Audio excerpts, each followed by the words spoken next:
साल 2008 में मालेगांव में हुए ब्लास्ट में एनआईए की कोर्ट ने सभी 7 आरोपियों को सबूतों के अभाव में बरी कर दिया। कोर्ट ने सबूतों के अभाव में सभी आरोपी बरी कर दिए और कोर्ट ने अपने फैसले में यह कहा कि आतंक का कोई धर्म नहीं होता।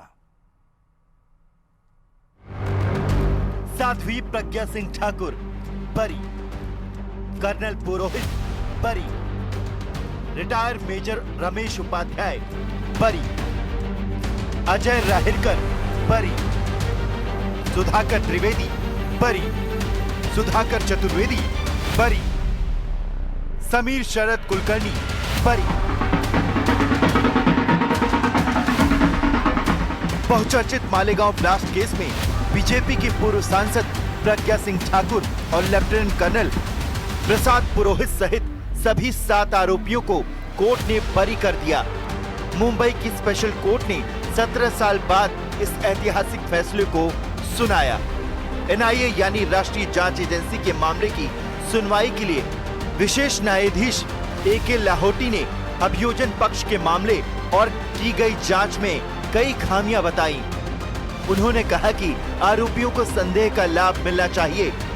कोर्ट ने अपने फैसले में कहा कि साध्वी प्रज्ञा और पुरोहित के खिलाफ कोई सबूत नहीं, RDX और बम के सबूत साबित नहीं हो पाए।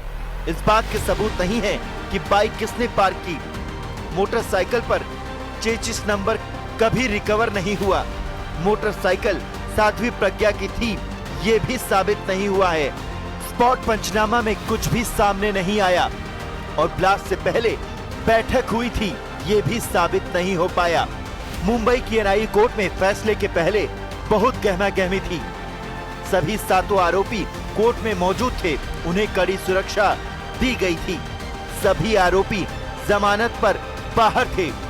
फैसले फेवर में आते ही साध्वी प्रज्ञा सिंह ठाकुर का बयान भी सामने आया, जिसमें उन्होंने कहा कि मैंने कई सालों तक अपमान सहा है, मुझे बार बार संघर्ष करना पड़ा। निर्दोष होते हुए भी मुझ पर अपराध का कलंक लगा दिया गया। आज भगवा ध्वज की विजय हुई है, हिंदुत्व की विजय हुई है। भगवा आतंकवाद का आरोप झूठा साबित हुआ है। महाराष्ट्र का मालेगांव ब्लास्ट 17 साल पुराना मामला है। 19 सितंबर 2008 को मालेगांव के भीकू चौक पर एक मोटरसाइकिल में बम विस्फोट हुआ था। उसमें 6 लोगों की मौत हो गई और 101 लोग घायल हो गए थे। इस घटना के बाद महाराष्ट्र ATS ने जांच शुरू की थी और साध्वी प्रज्ञा, कर्नल पुरोहित समेत 7 को आरोपी बनाया गया था। साध्वी प्रज्ञा सिंह ठाकुर पर साजिश में शामिल होने का आरोप और लेफ्टिनेंट कर्नल प्रसाद श्रीकांत पुरोहित पर साजिश रचने और धमाके के आरोप लगाकर उन्हें गिरफ्तार किया गया था।